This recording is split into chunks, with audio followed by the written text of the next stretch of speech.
saya berikan. Untuk jawaban pengisian SPT yang lengkapnya baru saja saya kirimkan juga di WA Group. Dan sekarang kita akan bahas, jadi silahkan yang tadi sudah mengerjakan sambil dicek kembali, sambil dicocok-cocokkan lagi. Terus nanti jika memang ada yang perlu ditanyakan, silahkan ditanyakan. Saya share screen dulu sebentar.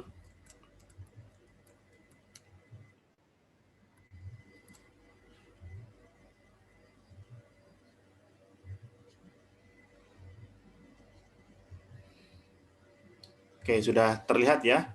Tampilan dan suara saya jelas ya? Jelas, Pak. Ya, oke. Ini soal yang tadi. Terus kita mulai pengisian SPT-nya dengan cara gini. Jadi yang pertama diisi, di copy ya, diisikan lagi adalah identitas si subjek PKP-nya dulu. Jadi dilengkapi identitas subjek PKP-nya, ada nomor NPWP. Nomor NPWP itu sama juga dengan di sini NPPKP. Jadi NPWP sama NPPKP itu sama, ya. Itu diisi dulu. Terus kemudian jika sudah, barulah masuk ke soal nomor per nomornya. Nah, di soal ini ya, yang nomor per nomornya, kita mulai dari yang nomor pertama. Tadi kan kita sudah sempat bahas nomor pertama ini. Kita pastikan dulu ini penjualan atau pembelian. Nah, kalau menerima dari supplier, menerimanya adalah sejumlah paket alat tulis, berarti kan pembelian. Kalau pembelian, masuknya di halaman berapa dari PPN-nya? Silakan, ada yang bisa jawab? B2. B? 2. Oke, B2. Ya, nanti kita akan cek. Tapi sebelum masuk ke halaman B2, karena halaman SPT itu kan sebenarnya terbagi jadi dua kelompok utama, yaitu tentang data penjualan dan data pembelian. Data penjualan itu di halaman yang depannya A, kayak A1, A2. Pembelian masuknya di halaman B, B1, B2, B3. Nah, jadi kalau misalnya pembelian seperti soal nomor 1, ya jangan ketukar alamatnya masuk di halaman yang A, tetapi yang B. Nah, tinggal begitu masuk yang B, tinggal dipilih B-nya apakah B1, B2, apa B3. Jadi jangan, kalaupun agak keliru, jangan terlalu jauh kelirunya. Oke, kita masuk ke halaman B2. Di halaman B2, ya kurang lebih isinya seperti ini. Ada transaksi lain juga yang sudah diisikan. Kalau ada transaksi lain yang nanti kita bahas ternyata jawabannya ada yang tidak sama, silakan kita diskusikan. Siapa tahu saya yang salah menempatkan angka atau salah copy paste. Jadi tadi CV Anugrah sudah paket alat tulis, ada nomor fakturnya sekian, dan seterusnya, dan nilai, maka jawabannya akan seperti ini pengisiannya. Yang perlu diperhatikan sedikit adalah terkait dengan tanggal faktur. Kalau kita bicara tanggal faktur dan itu adalah data faktur pajak masukan, maka bisa jadi bulan di dalam tanggal ini itu tidak selalu sama dengan masa pajak SPT-nya. Karena pengkreditan faktur pajak untuk pajak masukan tidak harus selalu masa pajak yang sama, tetapi bisa masa pajaknya berbeda sampai 3 masa berikutnya.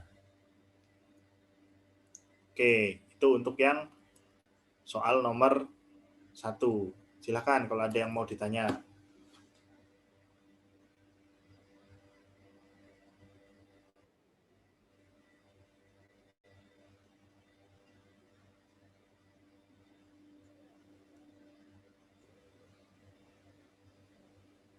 Pak mau nanya Pak. Ya. Kalau misalnya tanggalnya nggak urut nggak apa-apa ya Pak ya? Tidak ada masalah. Tanggal harus urut itu di versi sebelum 2014.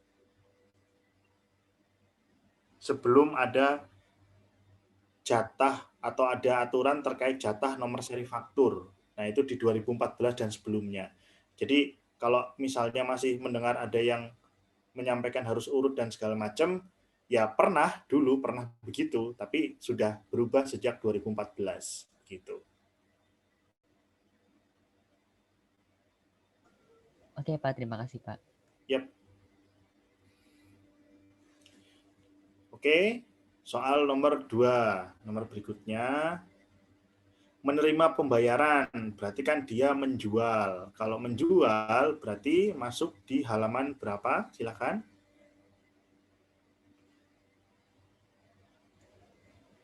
A2.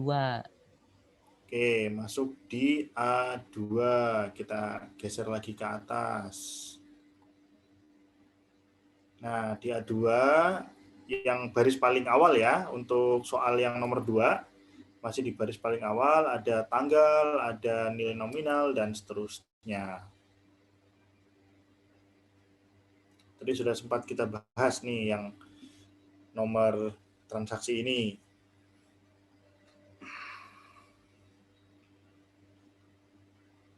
Kemudian terkait dengan nomor 3. Nah, nomor 3 kan sudah jelas membeli ya. Nah, kan ada penjualan, ada pembelian. Nah, kalau nomor 3 dia ini membeli, ini masuk di SPT-nya di sebelah mana? Silakan, ada yang bisa jawab.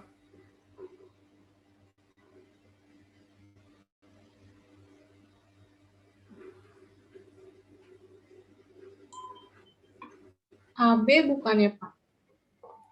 AB-nya di sebelah mana? Kan masih luas tuh, masih banyak tempatnya. AB yang sebelah mana?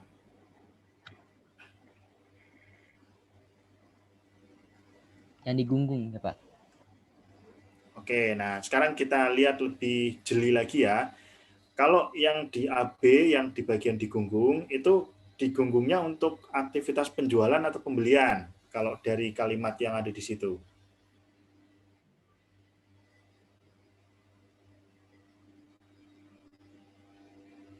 Kalau dari SPT-nya, dibaca di SPT-nya, digunggungnya itu untuk penjualan atau pembelian. Gimana? Penjualan. Nah, penjualan. Berarti kalau yang di nomor 3 kan pembelian nih. Oke, berarti tidak masuk ke situ ya. Masuk ke mananya nanti dulu, tapi jadinya tidak masuk ke situ sudah cukup jelas ya. Oke, Pak. Oke, nah karena tadi yang masalah digunggung itu adalah di sisi penjualan, sedangkan ini nomor 3 adalah kita membeli, nah maka kita coba asumsikan kalau kita sebagai pembeli yang menerima faktur pajaknya digunggung, ya kan berarti si minimarket yang menerbitkan faktur digunggung ya.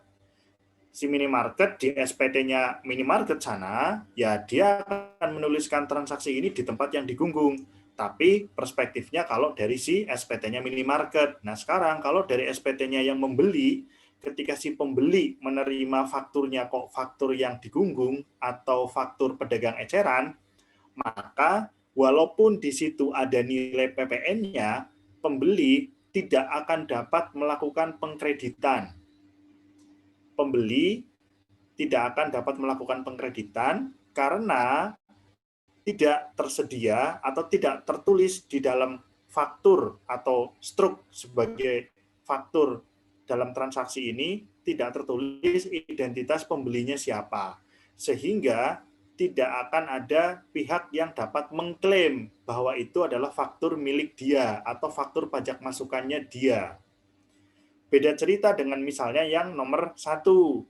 Di nomor 1, soal nomor 1, kan sudah jelas penjual siapa, pembeli siapa. Sehingga pembeli siapa yang mengkreditkan, pembeli siapa selaku pembeli. Tapi kalau di soal nomor 3, tidak ditemui siapa identitas pembelinya, sehingga tidak akan bisa diklaim bahkan oleh si pihak yang real membeli akan dapat dimati. Kalau nggak dimasukkan terus gimana? Padahal sudah bayar PPN. PPN ketika kita sudah keluarkan uangnya, kan memang ada dua kondisi. Dikreditkan, berarti nanti masuknya di neraca, masuk di perhitungan SPT kurang bayaran selanjutnya. Di sisi lain, jika tidak dapat dikreditkan, entah karena alasan apapun, begitu juga karena alasan yang di nomor 3, karena tidak ada identitas pembeli, maka silahkan dicatat di laporan laba rugi atau dibiayakan. Langsung saja dicatat pembelian perlengkapan listrik sejumlah 517. Masuk di biaya.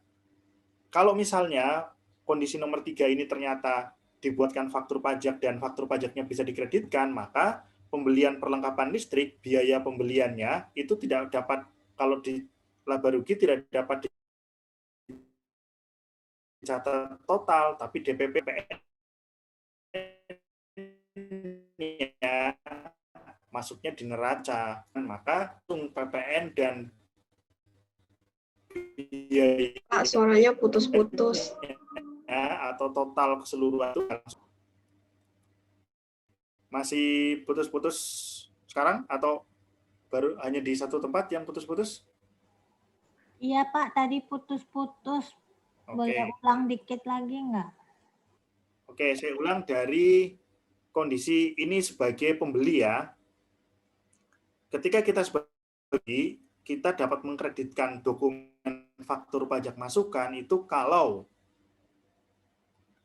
di dalam dokumen itu tersedia atau terdapat tertulis nama kita sebagai pihak pembeli. Barulah kita bisa mengklaim itu pajak masukan kita dan bisa menuliskan itu ke dalam SPT.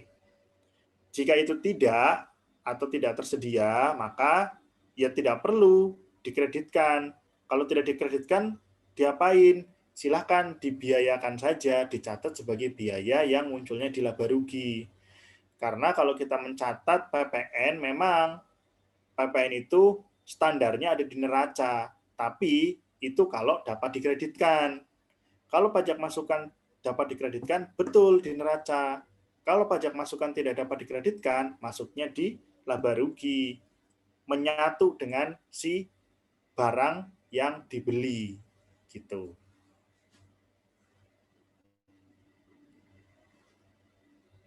Oke, jadi nomor 3 tidak punya dampak ke SPT. Gitu. Oke, sudah cukup jelas ya?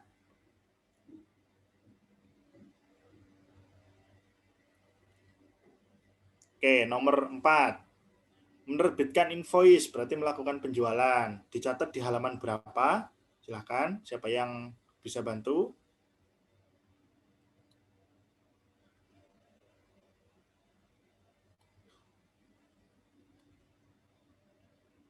Nomor A2. 4. Di mana? A2. A2, betul. A2 ya, begini penulisannya, nanti silakan dicek. Kemudian nomor 5.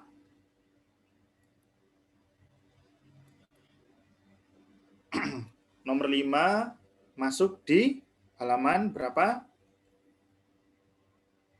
A2. A2, oke. Kode fakturnya? 010. Oke, 03. 01 atau 03? Ya, 03 ya. Nah, ini saya ganti dulu.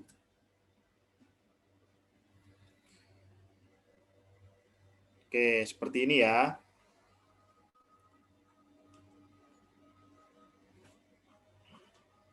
Oke, silakan kalau ada yang mau ditanya. Pak, mau nanya Pak. Ya. Yang PT Investasi Tangerang kan di apa tuh di soalnya kan berarti kan tanggal 1 April terutangnya.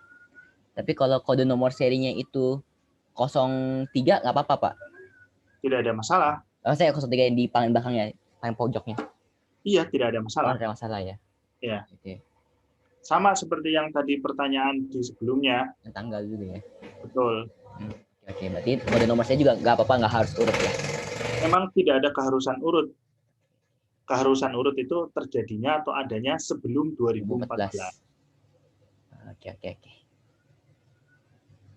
Oke Pak, makasih banyak Pak. Ya. Oke, kemudian nomor 7 ya. Nomor 6 ya. Nomor 6. Nomor 6 mengirimkan kembali berarti melakukan retur ya. Masuk di halaman berapa nomor 6?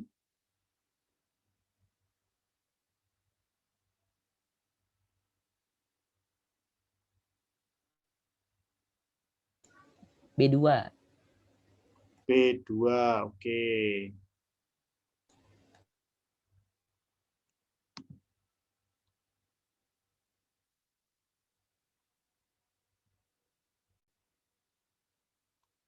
Oke, masuk ke B2 seperti ini dengan ada negatif ya nilainya. Oke.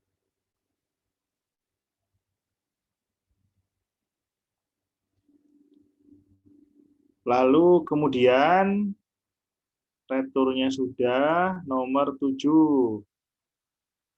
Nomor 7 masuk di halaman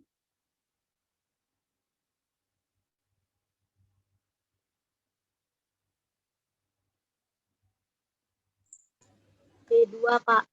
Oke, B2 juga. Ya, seperti ini masuknya.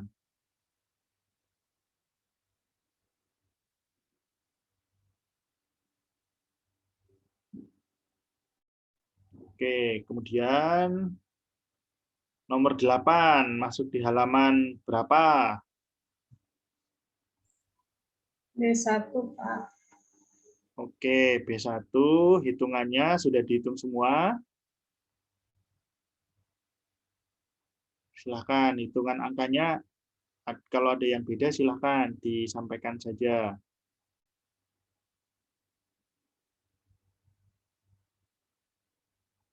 Silahkan dicocokkan hitungan angkanya.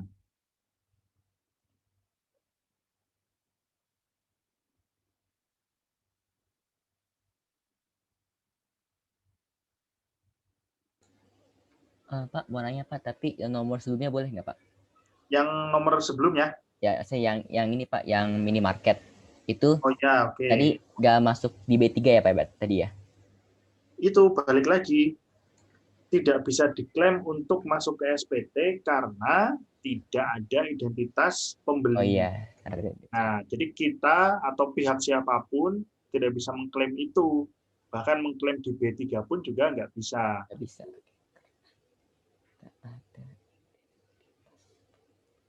Beda dengan yang misalnya ada faktur tapi tidak dapat dikreditkan. Nah, kan beda lagi tuh. Fakturnya ada, nanti bisa masuk B3.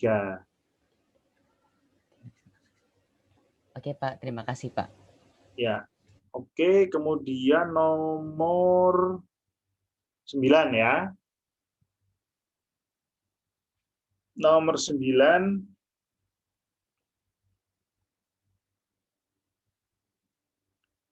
masuk di halaman berapa nomor 9? Silahkan.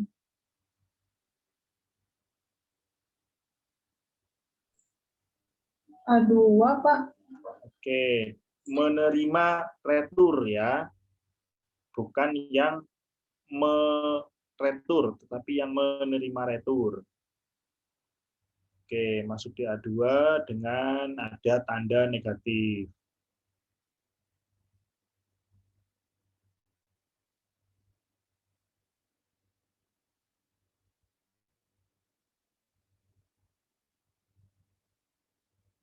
Oke. Berikutnya, untuk yang nomor 10 ya, nomor 10 masuk di halaman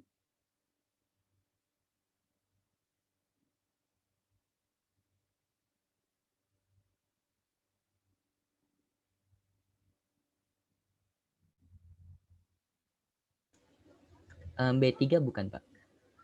masuk di halaman B3. Yang pertama jelas dia melakukan pembelian, berarti yang pasti masuknya di B ya.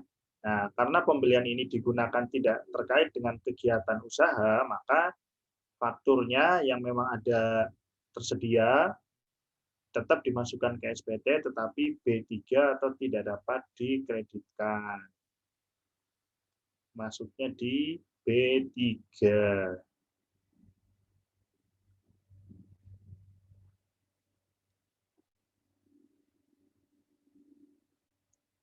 Oke, kemudian juga sudah nomor 11. 11 masuk ke halaman A1. ya A1. Nah, ini nggak perlu hitung-hitungan ya, karena PPN-nya kan tidak ada.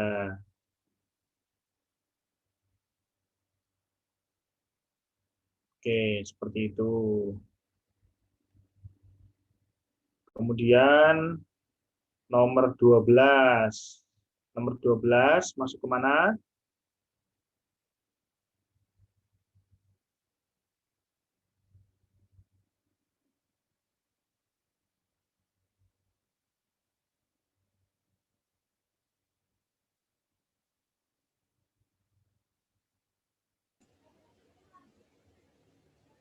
Nggak masuk nggak Pak? Ya Pak ya?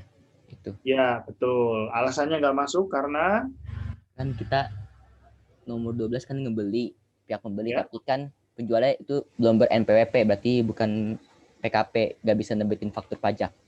yes, betul. Jadi kalau kita sebagai pembeli, kita nggak bisa mengkontrol mau pembeliannya itu akan mendatangkan faktur pajak atau tidak, apakah kita mau bertransaksi dengan penjual yang selalu PKP atau tidak, maka kita nggak bisa kontrol di situ. Sehingga tergantung, kalau penjualnya PKP, ya bisa jadi memang transaksi BKP jadi faktur.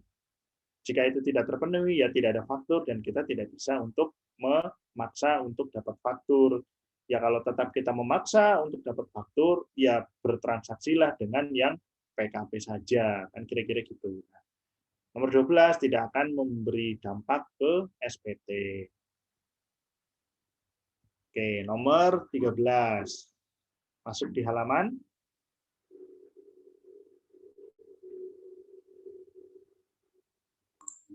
A2. di halaman A2, betul.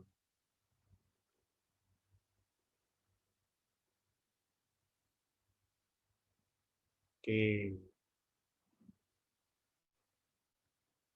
Kemudian nomor 14, silakan masuk ke halaman berapa?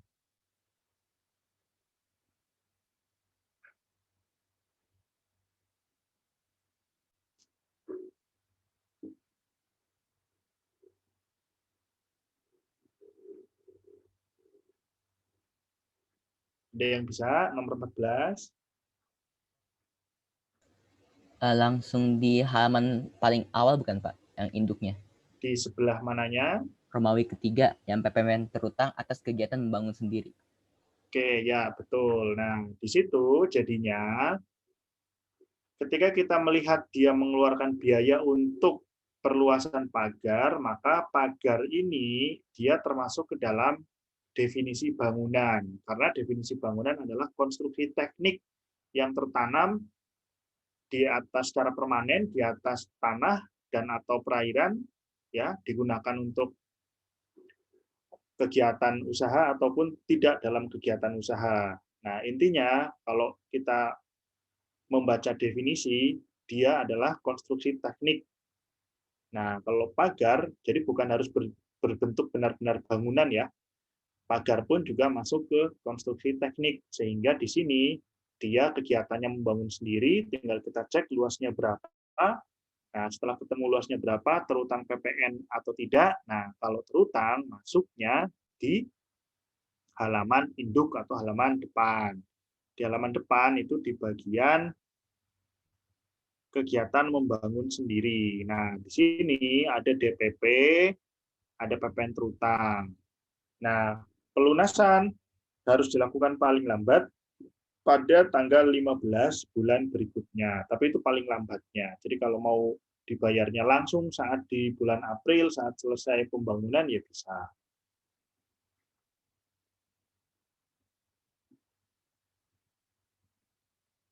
Oke,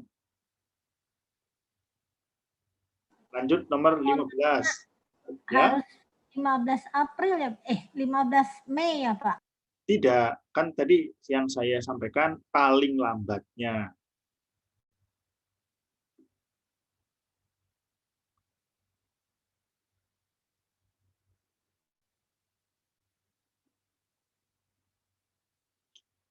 Oke, nomor 15. Nomor 15 masuk ke mana?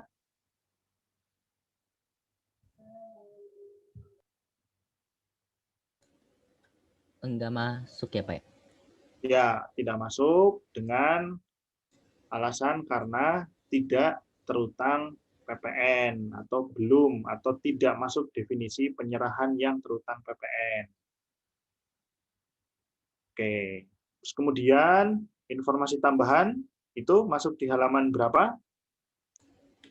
Di yang AB. Betul, di bagian AB, di bagian digunggung. Oke, berarti halaman-halaman A1, A2, B1, B2, B3 sudah selesai, tinggal kita rekap-rekap di halaman AB-nya.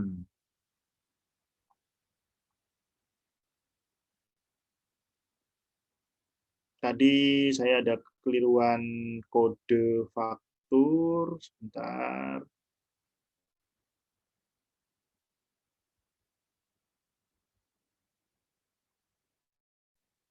Nah, kita lihat dulu ya.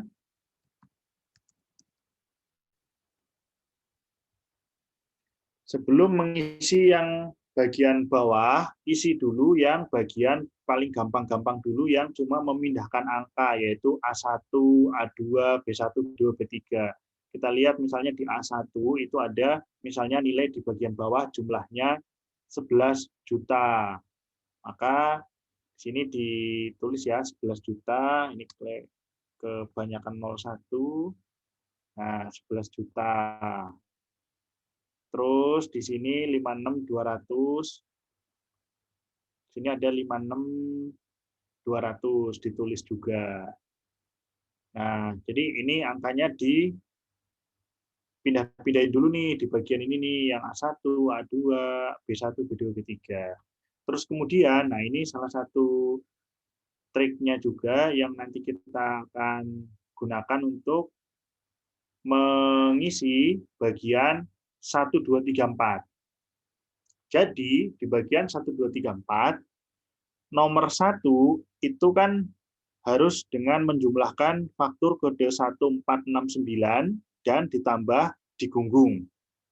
Nah, kalau misalnya seluruh fakturnya itu kode 01, 040609, maka di angka 1 itu adalah angka yang sama dengan penjumlahan dua baris ini nih. Kalau kodenya 01, 04, 0609. Tetapi di kita tadi kan ada faktur 1 nyelip satu kode faktur 03, 13.300. Berarti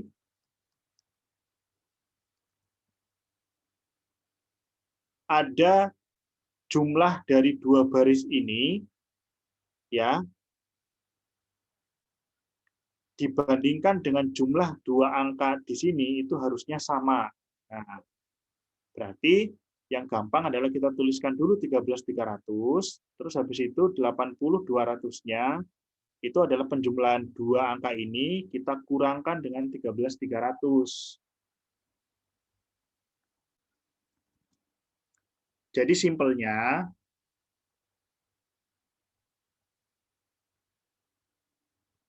dua angka atau dua baris ini kalau dijumlah itu harus sama dengan 4 baris ini. Jadi 4 baris ini adalah rincian dari angka sumber dua baris yang dijumlahkan ini.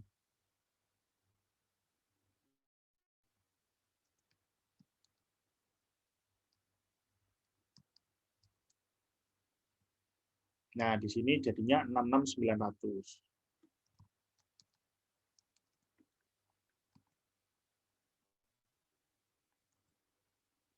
Jadi logikanya gitu ya. Kan di sini disampaikan kalau rincian penyerahan dalam negeri dibagi jadi 4. Sementara penyerahan dalam negeri ada 2 kelompok. Dari angka 24 ini masuk ke nomor 1.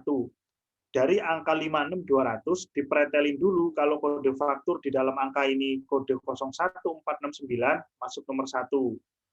Dari angka ini dipretelin kode fakturnya 03 masuk di nomor 2.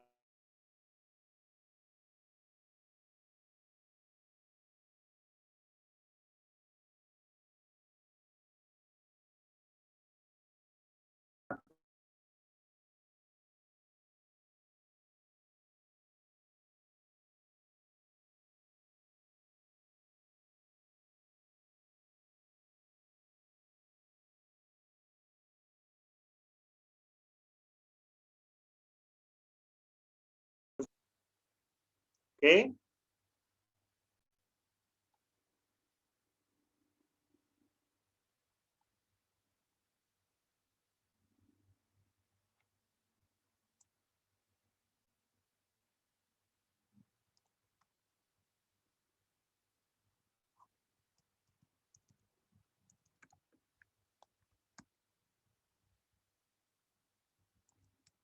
Nah, akan jadi seperti ini.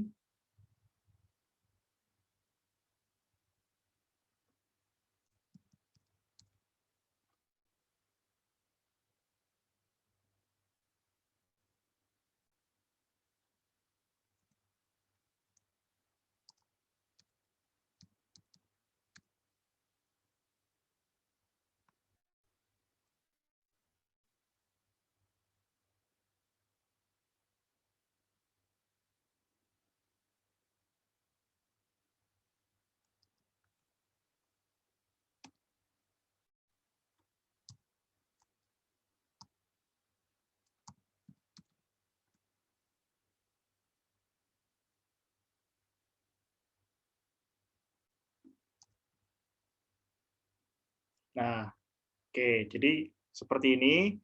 Di bagian atas A1, 1, 2, 3, 4, ini tinggal dipindah-pindahkan saja angkanya. Kemudian yang nomor 1 ada 2 ya. Di sini nomor 1 diisi DPP dan diisi PPN. Sementara nomor 1 yang di sini diisi PPN-nya saja. Oke, jadi ini tadi angka DPP, angka PPN. Sorry, ini bukan segini.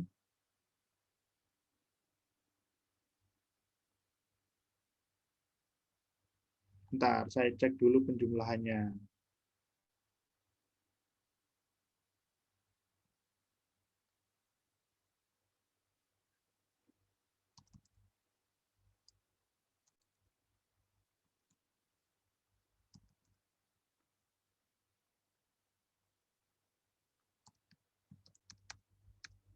Nah, gini hasilnya. Ya.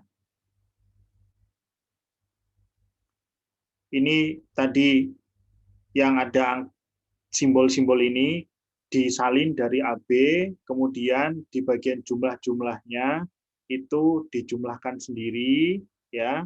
Kemudian yang masuk ke sini, ini juga sebenarnya kalau misalnya diperhatikan di sini ada petunjuknya ya. Seperti misalnya angka itu jumlah PPN pada 1A2. PPN pada 1A2, berarti 6690 turun ke sini. Nah, terus sampai bawah di sini tadi ada pajak masukannya yang dapat dikreditkan sekian, ada pajak keluaran, ada pajak masukan, selisihnya ada kurang bayar segini, terus dilunasi pembayarannya. Terus kemudian di bagian paling bawah ya dituliskan nanti nama siapa, jabatan, dan tanggal serta tempatnya. Oke, gitu. Silakan kalau ada yang mau ditanyakan.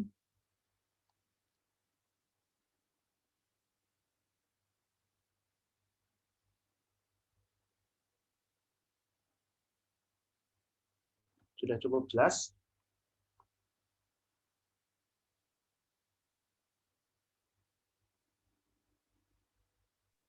Pak, yang untuk kelengkapan SPT-nya disilang kan, Pak? Kelengkapan yang di bawah ya? Iya. Kelengkapan yang di bawah ini disilang, karena kita manual, ya berarti disilang, tapi kalau nanti sudah elektronik, ininya otomatis dia kalau ada isiannya akan muncul dengan sendirinya, atau sudah tersilang. Nah, kalau ini otomatis, kita silang-silang, terus di sini juga ada SSP PPN ya, karena tadi kan ada kurang bayar yang dibayar, terus SSP terkait membangun sendiri ada satu lagi, berarti ada 2.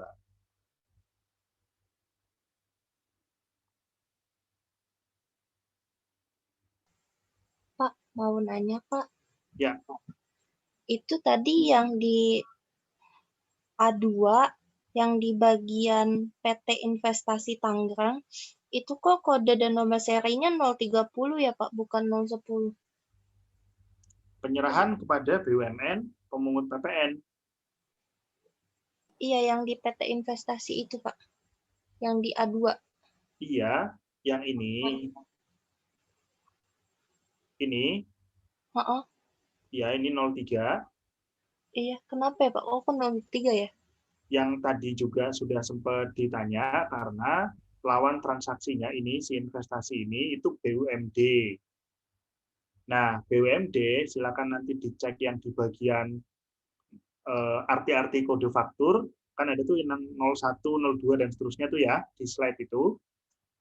Itu kan ada kalau 03 untuk transaksi kepada pemungut PPN lainnya. Pemungut PPN lainnya isinya adalah BUMN, BUMD gitu.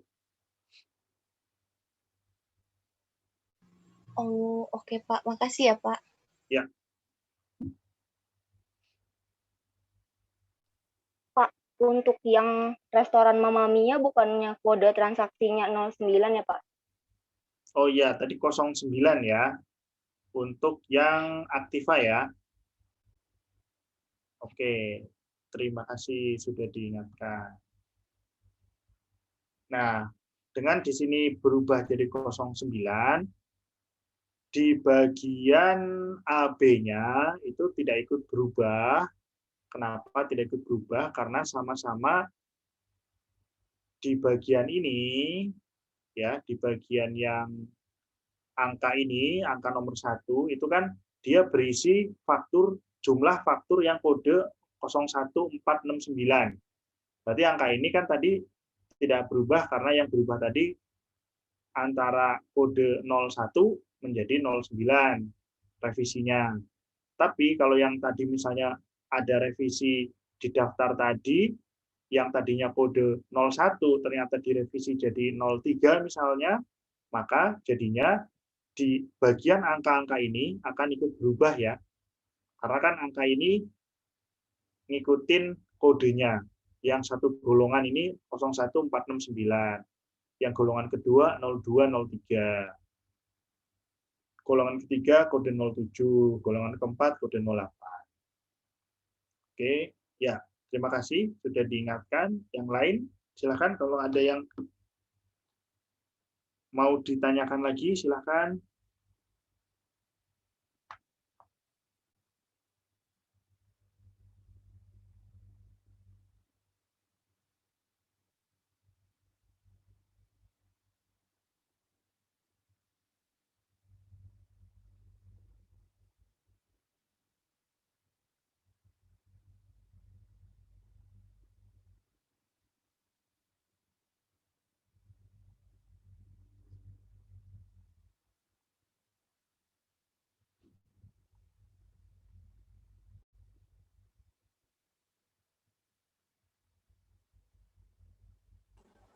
Pak, yang D itu di totalin nggak ya? Yang mana? Yang rekap 2D. Oh, D rekap kan 2D. ya. Oh ya, ini juga dijumlahkan di sini ya. Dari A, B, dan C. Ini tadi saya belum jumlahkan. Berarti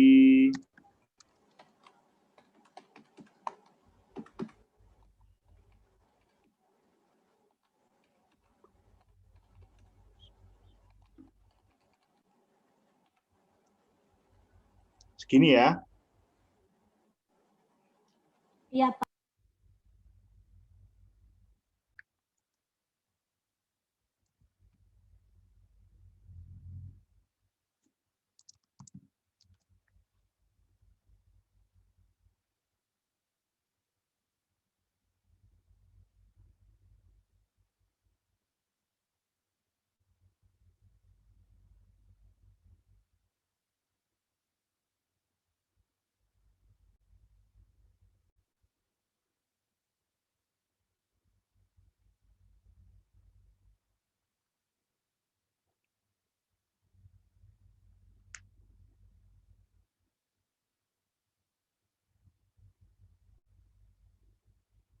Oke, silakan. Sambil dicek lagi, ada yang mau ditanya?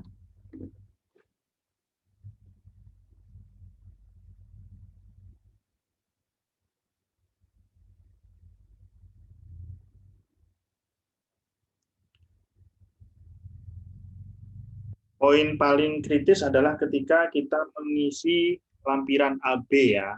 Kalau di induk cuma ngambil menyalin angka dari AB. Kalau AB-nya sudah betul, mestinya induknya betul.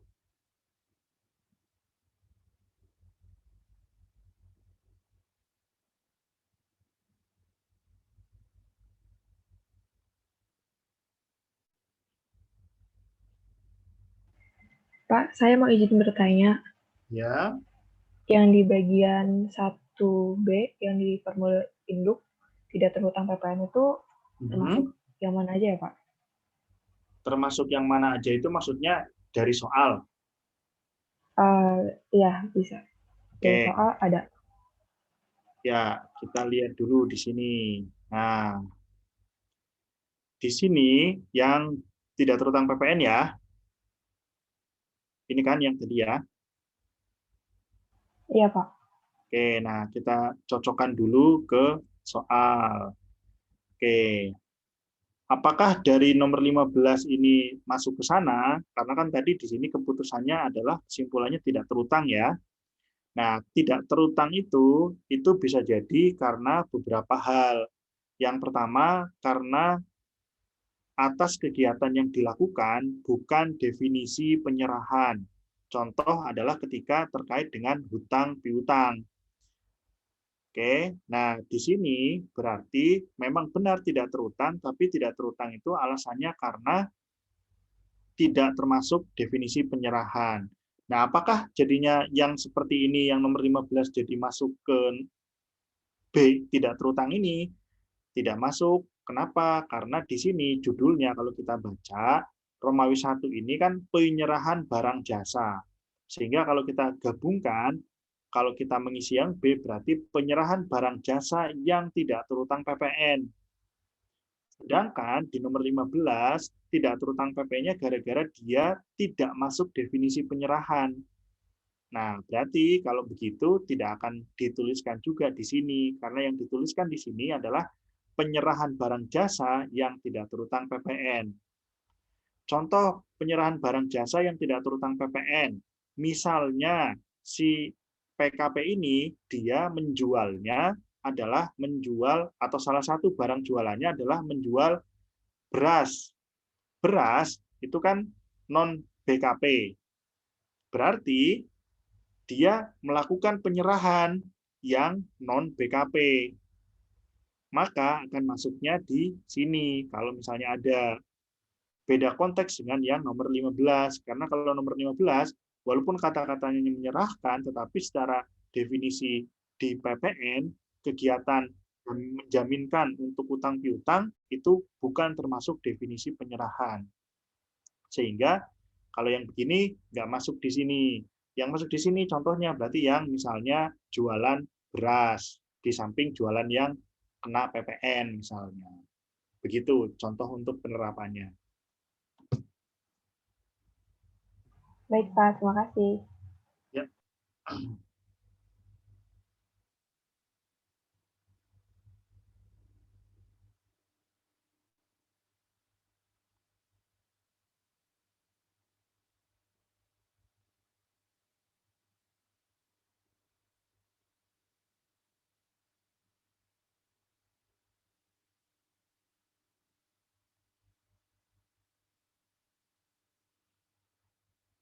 Ya, oke, silakan yang lain.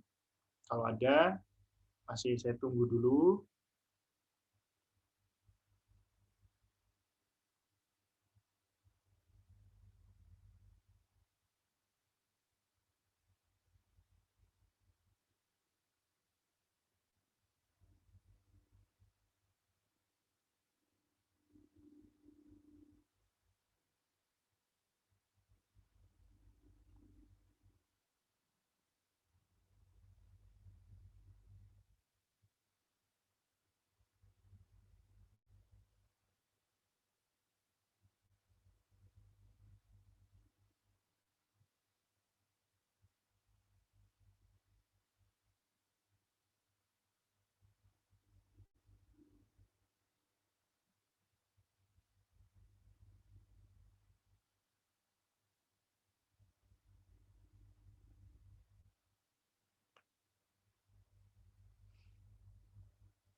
Oke, sudah cukup.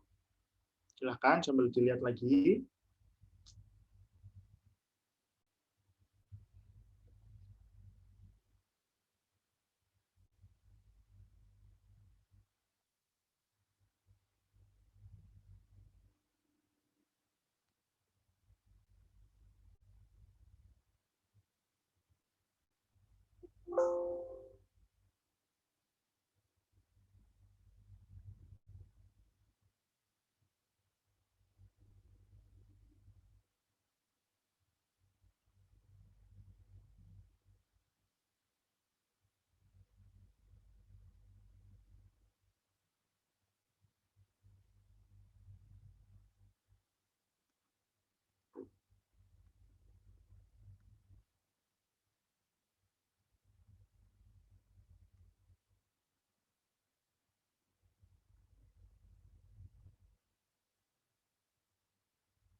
Pak mau nanya, Ya. induk yang bagian 5 itu yang PPNBM itu nggak masuk ya?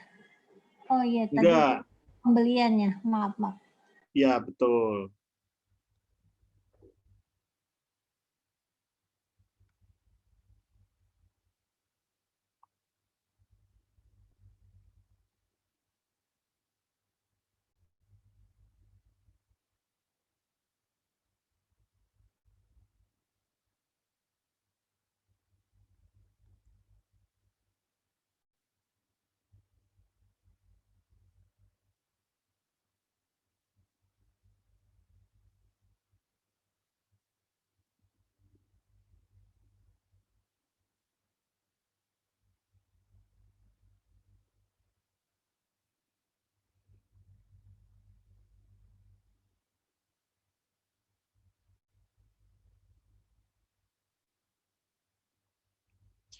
Oke, kira-kira kalau dari jumlah soal seperti tadi, kurang lebih segitu, 15-an ya tadi ya, untuk dikerjakan dalam waktu 2 jam, cukup atau tidak?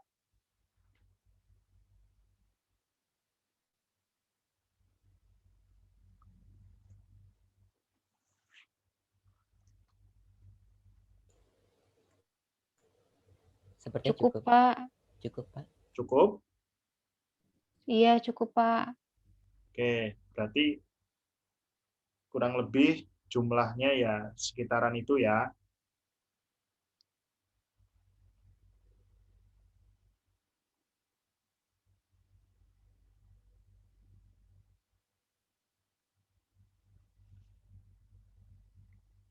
Oke, jika sudah tidak ada yang mau ditanyakan lagi, berarti sudah bisa saya akhiri untuk PPNA sampai goals-nya bisa membuat SPT masa PPN dengan sederhana, kurang lebih seperti tadi. Terkait dengan jenis transaksi-transaksi yang lain, masih banyak variasi-variasinya. Kita masih belum membahas yang kode faktur dengan kode-kode yang lain ya. Tadi kan seringnya 01, 03, 09. Nah, masih ada kode yang lain. Nanti kita lanjutkan pembahasannya di PPNB.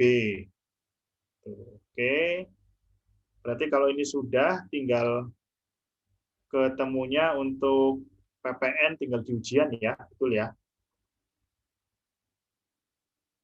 Iya, Pak. Oke, jika begitu terima kasih ya. Semoga bisa diserap semua, bisa bermanfaat.